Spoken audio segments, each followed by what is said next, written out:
Just less than 5 months, we're going into the seventh democratic elections. But Exactly. now, earlier on, you spoke about the ANC SG Fikile Mbalula while addressing the media. He said, well, look, they acted in defense of... We've had a serious discussion up to now. Now you want to come and lower the level of the discussion. Why not? I want to understand. I mean, someone comes out now and say the ANC misled Parliament, misled the public about a swimming pool being, a fire pool. What do you make of such statement? Is it a last kick of a dying horse? What do you make of that? There's an old saying, those that God want to destroy, he first makes mad. And I listened to that madness by Fikile Mbalula. So what he was by implication telling us is, we're backing President Ramaphosa, we're covering up on Phala Phala. We know that it's wrong, but we're continuing to do it because... in defense of their president.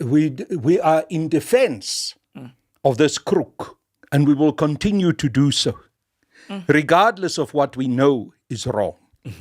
That is what he was really telling us. You see, and that is what we've been saying. The ANC has become a criminal enterprise. It is no longer even a political party. It is a mafia institution, which is only concerned about the sustaining of its own power, of the money that it can steal from the people of this country. And at the head of this organization, as the old saying goes, a fish rots from the head, is the main mafia character, Cyril Ramaphosa, because there is absolutely no way that you can defend what happened at Phala Phala. It was criminal in terms of the amount of money there, in terms of the breaking of the various rules and the regulations around foreign exchange. There's no way you can justify not reporting a so-called crime. There's no way you can justify gender-based violence because a domestic worker, a woman domestic worker, was illegally detained and tortured. You cannot justify what the South African Reserve Bank did. You cannot justify what the South African Revenue Service did. You cannot. And Advocate Busisiwe Ngubane asked 32 questions that exposed the whole rot that was going on there.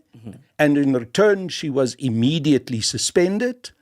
And as a thank you for her service to the nation, to try and get the people of South Africa to realize how deep the criminality in our country goes, she was eventually impeached.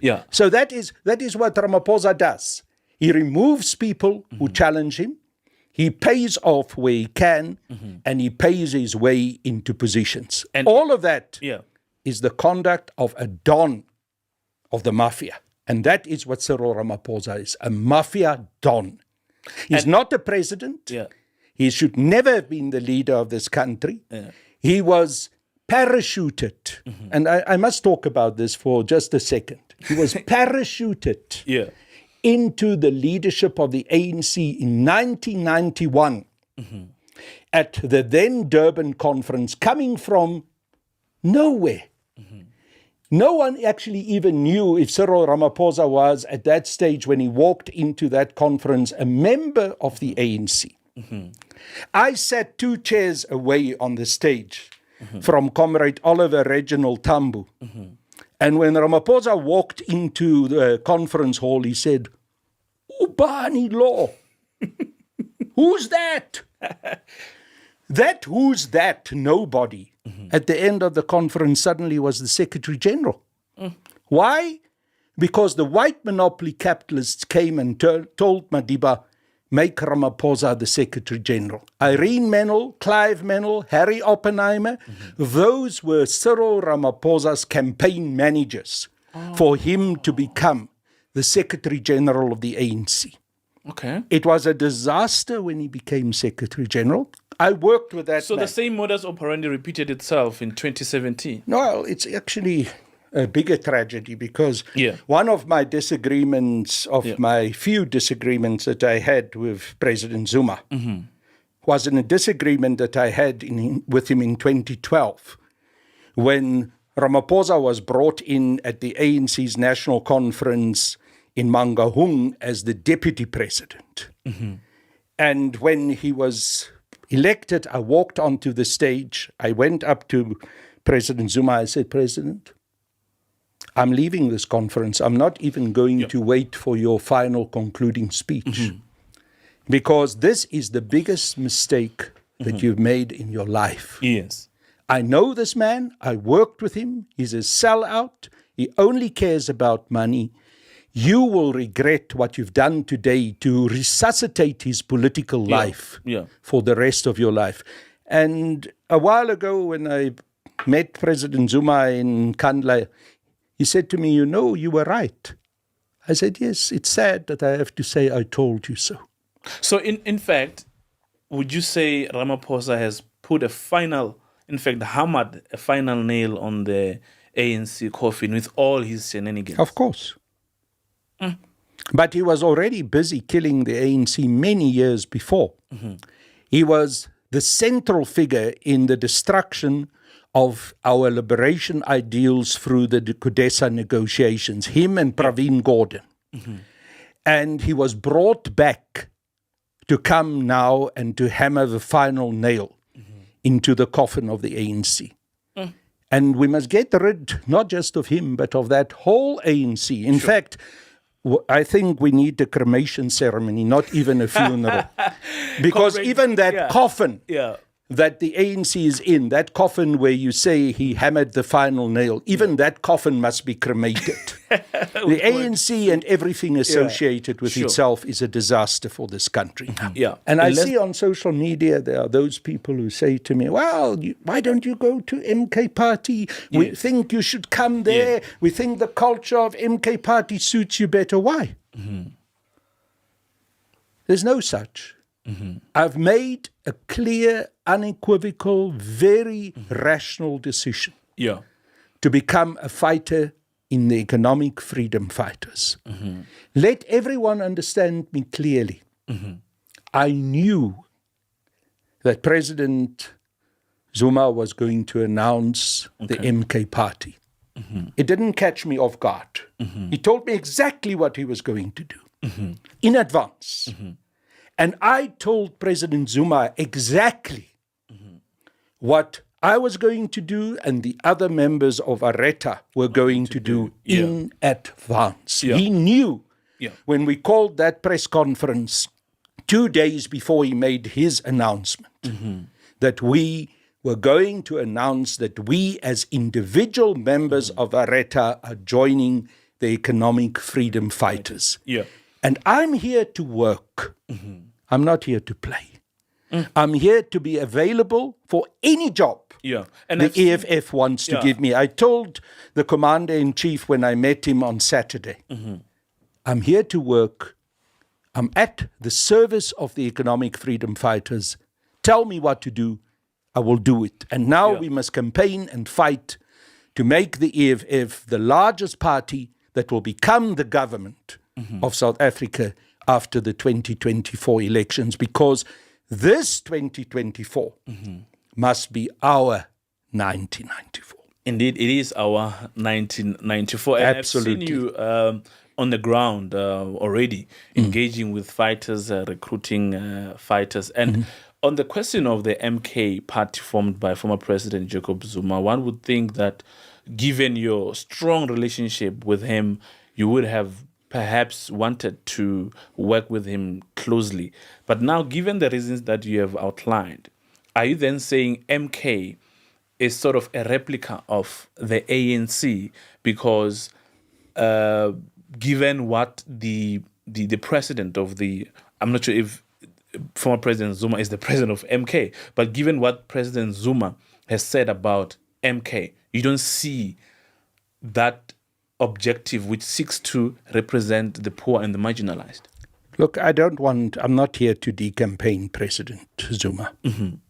And I think it wouldn't be also in the interest of the progressive left in our country to do so. And I do think it was a courageous thing for President Zuma with his history. We know his very strong affinity and his very strong love for the ANC to have made that announcement. Sure. That he was not going to vote for the ANC and that he calls on people to vote for the MK party and that he will vote for the MK party. So I'm not here to decampaign him or the MK party. Of course, yes. Because I believe still that it should be possible for the various progressive left forces in South Africa to work together, and I include the MK party as part of that. What I'm saying is that I'm concerned about the way in which the MK party comes over as another faction of the ANC rather than an independent party. I'm concerned about this task that President Zuma says he had given himself to save the ANC, because I don't believe the ANC can be saved. I've said that for more than a year now, unequivocally so. Sure. And I would be inconsistent if today I was suddenly turning around and saying I'm going to become a part of a project to save the ANC when I said the ANC is dead, because you don't resurrect a corpse. It's dead. I'm not one of those fake pastors who believe that you can resurrect corpses. The ANC is dead. So it is wasted energy and effort. Yeah. As the Commander-in-Chief said, it would have been a great boost to the EFF if President Zuma said he will vote for the EFF. But okay, he decided to go the route of the MK party. With all my reservations about the MK party and the kind of task or duty that it has given itself, and the way in which it still represents itself really as a faction of the ANC, I still hope that all of us will be able to work together. I still hope that in the future we will be able to unite left progressive forces, which will include also the MK party. But I'm strongly of the conviction that the EFF is the political party that should take the lead because it has earned its stripes.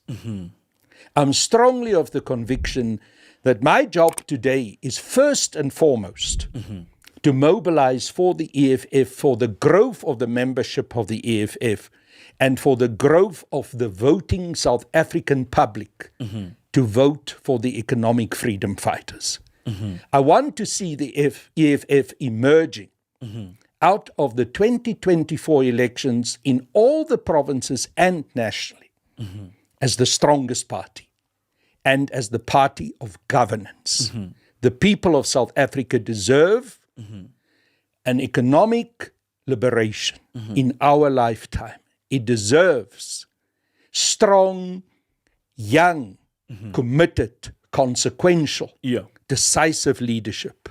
And all of that is being provided by the EFF. So I'm in my heart, as I'm translating now directly from an old Dutch saying, in my bone and marrow, in my been and murg.